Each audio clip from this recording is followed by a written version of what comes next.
Welcome to Think Big with Dan and Qasim. Join hosts Dan Melnick and Qasim Masood as they explore big ideas, limitless possibilities, and engage with visionaries, entrepreneurs, and thought leaders who dare to dream big, get inspired, motivated, and find practical tips for personal growth. Think big, dream bigger, and ignite your potential. All right, welcome to Think Big with Dan and Qasim, and our guest today is Barry Alexander. So, Barry, if you want to go ahead and introduce yourself, tell us where you live and what you do for a living. Well, my name is Barry Alexander, and I live here in Manhattan, New York, and I run two businesses. One is a consulting firm for classical musicians, and the other is a nonprofit which is designed to help those classical musicians. So one is called Alexander and Buono International, and that's a consulting firm.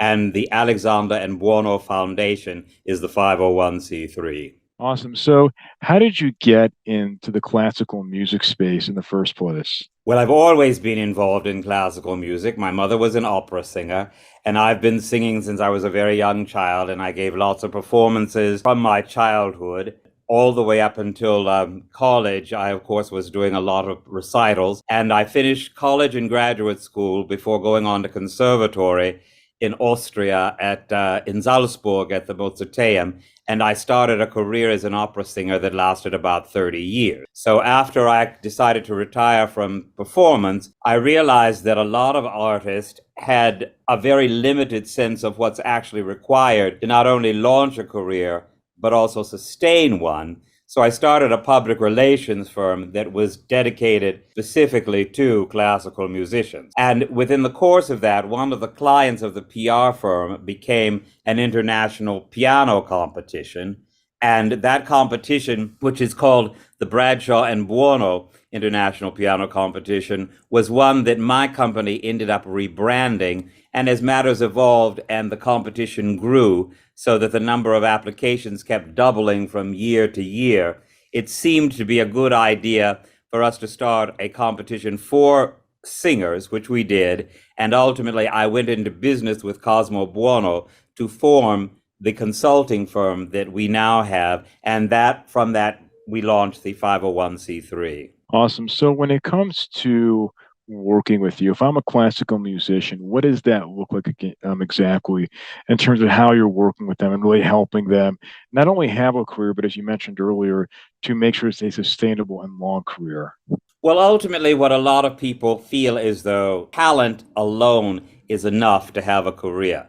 And it simply isn't. There are a lot of wildly talented people out there, but we always tell our artists that a career is only as good as the relationships you're able to build. And furthermore, singing or working with an instrument is just like anything else. It's a business, and you have to treat your talent like a product. So what we try to do when we talk to artists is have them understand, first of all, that they have to really have their repertoire be kind of like inventory, and audiences are essentially their clients, as it were. They're their customers. So what we try to do is position them in such a way that they can use their talent as effectively as possible to get to people who are interested in buying tickets, buying recordings, and also hiring them to perform, whether it's with an orchestra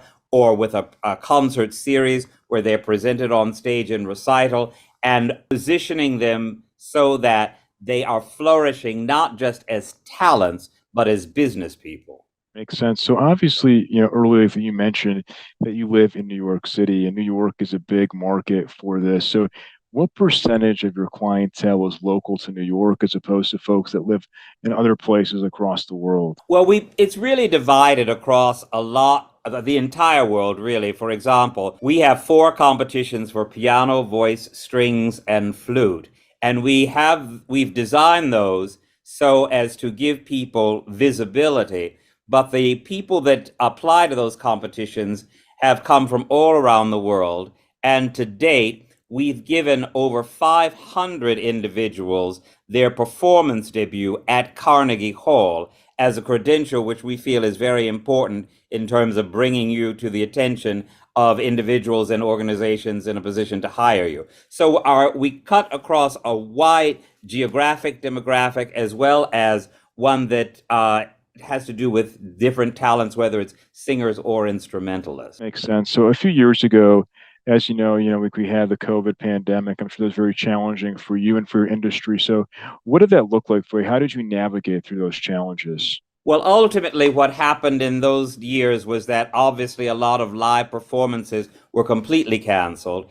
And fortunately for all of us, ourselves included, the technology allowed us to give concerts online. We conducted the competitions online, and the winners, instead of having debuts at Carnegie, were given performances online through live stream concerts, and a certain amount of editing that went on, where we took recordings and performances that they had previously recorded and had our editors put them together in a concert that we would then live stream. There were a lot of adjustments, but there were for everybody within the context of that. But what was good about it is that we had the luxury of all the technology that let us sustain things in a different way. Makes sense. So in terms of technology, so you mentioned Zoom and or video meetings, but what else does the role of technology play when it comes to your business? Well, obviously the recordings are very important, but also the many streaming services that are there.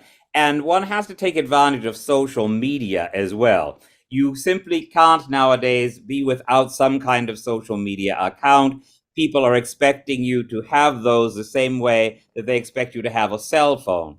And so we are encouraging all of our artists to work with us in terms of creating as much visibility on these different platforms as possible, because we're as a population, as a whole, as a world, we are inundated with so much information nowadays that it becomes more difficult to distinguish yourself, simply because there's such a barrage of information coming from so many different people. However, if you don't take advantage of those platforms, you just won't have the luxury of getting any attention at all. Makes sense. So do you help run the social media for your clients, or is it more of just a recommendation for them? Ultimately, what we do, if you're a consulting client, we have in-house social media experts, and their responsibility is to help curate information and graphics, assets, whether it's just, for example, photographs or things like that, in such a way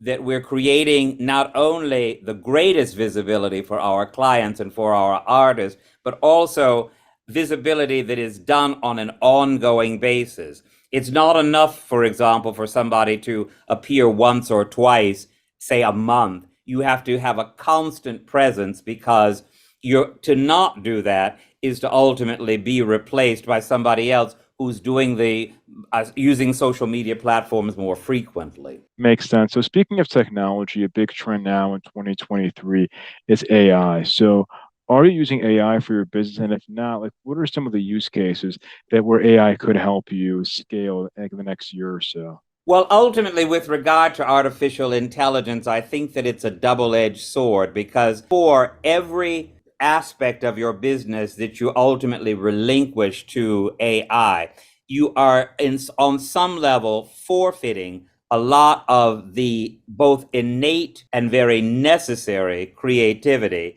that is part of each artist's particular brand. For example, it might be easy to have AI help you write out your bio or something like that, because you need to have a new one put on your website. However, AI is not going to be able to nuance the aspects of a particular performance or its encounters with an individual. Those things still demand a very human creativity and the kind of individuality that just can't be, shall we say, homogenized into AI. You cannot really expect to have somebody else do all the heavy lifting, because part of what makes one artist more popular or more appealing than another has to do with that artist individual stamp on what it is, the music that they're performing, and also their personality. and what they bring to the table individually. Those things are very important. Makes sense. No, yeah, and I always say like the same thing. When it comes to AI, it's a great tool, but to your point, it has to be used efficiently. You can't just say, "Hey, do all the work for me." You have to add, things about yourself because it's not going to know. And you can always tell if somebody shares something with AI and they put zero effort into it. It's very easy to tell nowadays. I think that's true, but also I believe that there is a tendency for people to feel as though they're going to be able to somehow or another sign off everything to AI. But they call it artificial intelligence, but the operative word there is intelligence, as in human intelligence. And then it is called artificial intelligence for a reason, because it's an imitation of something. It is not the real thing. So to somehow or another believe that you are going to be able to forfeit the need to curate and to analyze and to edit anything that comes out of it is to really create a sort of false narrative for yourself that's not going to be nearly as effective as you're doing things on your own. Makes sense. What would you say is the biggest challenge that you're facing in the business right now? I think for everybody right now, the idea is within the framework and the marketplace that is classical music, the percentage of music that is considered classical makes up only about 3% of the total market. And you have a much greater supply than you actually have demand. And the only way that one can offset that or hope to offset it is to educate more and more audiences about the value of classical music just intrinsically as an art form, and then to go a few layers deeper to have them understand the importance of individual works and individual pieces when artists are performing. We encourage our artists, for example, in recitals, to tell the audience a little bit about what they're going to hear, to give them kind of landmarks, intellectual landmarks. When I get to this point, you're going to hear something that sounds like a waterfall, or you're going to hear something that sounds like a thunderstorm. Or when, in the case of opera singers who are singing, arias and lieder, to tell them what the songs are based on, what poetry was used to write them, and to do a certain amount of translating whenever that's necessary, so that the audience is not sitting there in some kind of intellectual vacuum, not knowing what's going on.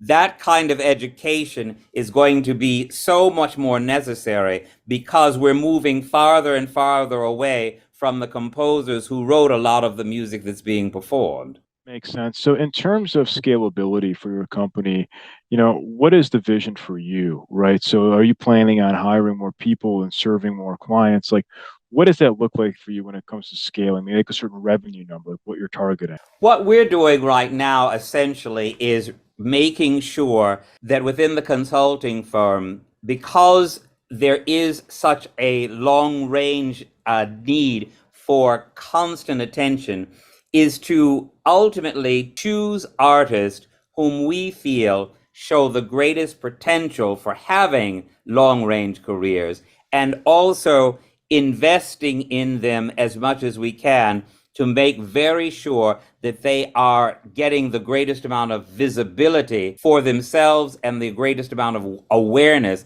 on the part of the public. It's a very different kind of phenomenon because we always say that it takes 20 years to make an overnight success, meaning that you spend in the studio just learning your craft, whether you're a violinist or a singer or a pianist. You're there in a studio for 20 years just doing basic things like scales and learning repertoire and all of that. And then you spend all this other time building the career. So we work with fewer artists, but over a much longer period of time. And that for us is much more of a need than, say, having 50 clients whom we can't possibly service as well as we'd like to. It becomes much more a question of giving everybody great quantities of time, but also doing it in such a way that we have fewer people so that we can enhance the quality. And that's always been the business model. Makes sense. So, how do you qualify someone? You mentioned that it's important for you to have somebody that you see having a long career. So, obviously, talent's important. Like, what else are you looking at overall? I'm sure there has to be like a certain attitude or something that somebody has. Okay, this person can do this for 20, 30 years. Part of the aspects that we look for are things having to do with how well you listen to advice, whether or not there is too much of a sense that you're so much better than everybody else. There's an ego factor there that simply can work against an artist. You have to have certain very real social skills as well, because there are many times people will have never heard you perform, but you're in a social setting like a dinner or a cocktail party, and they'll want to invite you to perform for a particular event, let's say. But if you don't have the kind of personality where you're gracious to people, or whether you're polite to people, it's not going to work. So we have to create a balance between the most talented people, quite literally, in the world, and those who have a keen sense of how so much of the work that they're going to get is through social interactions, and to make sure that they are completely comfortable in those settings, because to not be, it means that you're going to basically shoot yourself in the foot, and you're not going to get the kind of work that you really want to have. So, if somebody's not comfortable in those situations, do you work with them and train them, or is that something that you're like, okay, this person needs to have that from day one? Well, no, there are many people who are not aware of the value and the importance of those things. And certainly we try as hard as we can to make them aware of the need for this. There's things as simple as when somebody invites you to, say, a dinner, to write, not send out an email, but write a handwritten note that gets addressed to them and gets sent out via snail mail, because those things make a very different impression. If people send you an email, you don't wait 2 weeks to respond to it. You turn things around as quickly as possible. All of that is part of business. For example, you can't, somebody that's working in an architectural firm and they need some blueprints, they're not going to be waiting 2 weeks for somebody to send them those blueprints. They'll probably go on to another business that can handle things. It's the same kind of thing here. So all of those things are carefully monitored in such a way that we, number one, create the awareness on the part of the artist of these of the necessity for doing these things, number one, and then carrying them out in ways that are tools by which they can build their careers. So at every given point, we monitor any number of things. Another aspect of this is knowing how to dress properly for the stage, knowing how to dress properly for social events. There is a certain aspect of this where it's just implied when people invite you to certain things, they're expecting you to show up looking a certain kind of way. A lot of times artists have not been given the opportunity to understand these kinds of things, and so therefore they don't focus on them. We talk to you about all of those things whenever we're involved with helping you with your career. That makes sense.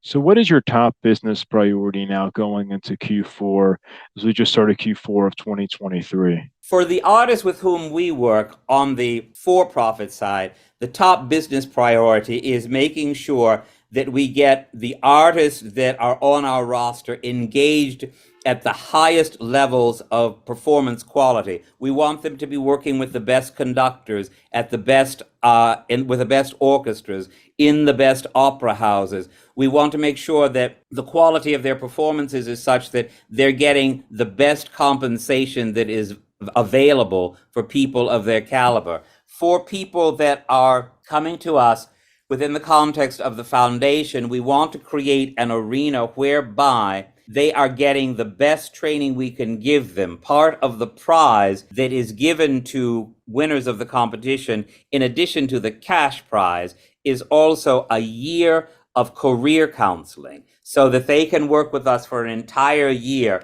on things like the repertoire that makes them the most marketable, and all of the relationships that they need to build. So our goal is to make sure that we are being as effective as possible in that regard. And another dimension to the work that we do is preparing people. We have a pre-college program and also a college admissions program. Many young children start playing the piano at 4, 5, and 6. So we have a whole program that is designed to teach them from that age. And for people that are in high school seeking college admission, whether it's to a conservatory or to just an undergraduate program for other disciplines, we get them ready for that as well. Focusing on all of those things is going to be part of our ongoing focus, and we hope to heighten that still more by, I'll just say, tweaking it on an ongoing basis. Makes sense. What would you say is the one biggest piece of advice that you wish you knew before you started this company? Well, I think that if there one thing that I always tell people is that you never get more of what you want until you are grateful for what you have.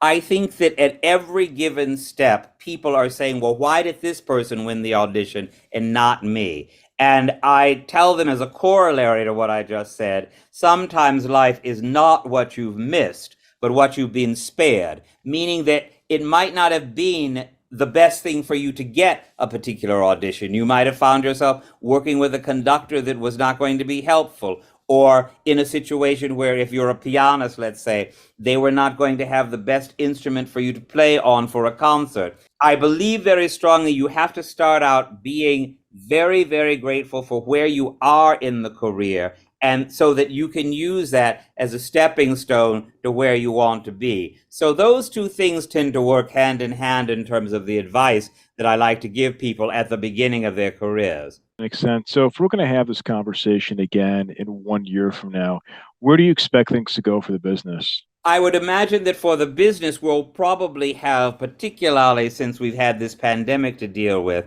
we'll have increased numbers of applicants for the competitions we have coming up, the flute competition and also the vocal competition.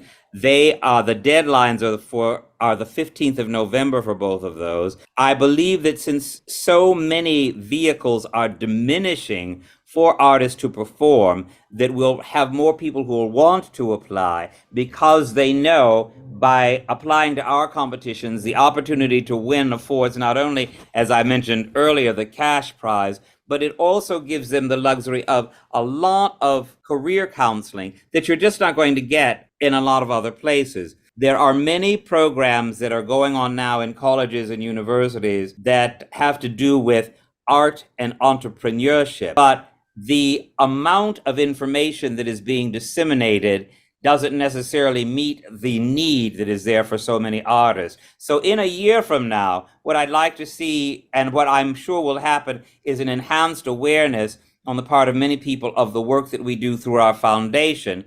And for people who are working with us as clients of the consulting firm, a year from now, we will have many of them getting more and more frequent engagements and more significant engagements that are before a broader public, and a public that will allow them to have greater visibility in terms of expanding their careers. That's awesome. So if somebody watching this wanted to reach out to you, do you mind sharing your website or social media handles, just best ways to get in contact with you? Surely. The website we have two of them. One is Alexander Buono, that's BUONO.com, and alexanderbuono.org. Those are our websites, and you can contact us through either of those. You can learn more about what it is that we do. If there are people that are interested in applying to the flute and voice competitions, all of the information is on the .org site, and you can contact us through the email addresses. And also our social media platforms are all available through those sites as well. Awesome. Well, Barry, I just want to say thank you so much for your time. We're rooting for you. And hopefully we can chat again in 1 year from now as your company keeps growing. Well, I want to thank you for the kindness of inviting us to have this discussion with you, and know how much it's appreciated. Thank you so much, and we'll look forward to that year coming up and having another discussion. Sounds great. Thanks, Barry. Thank you. Take care now. All right. Bye. Bye-bye.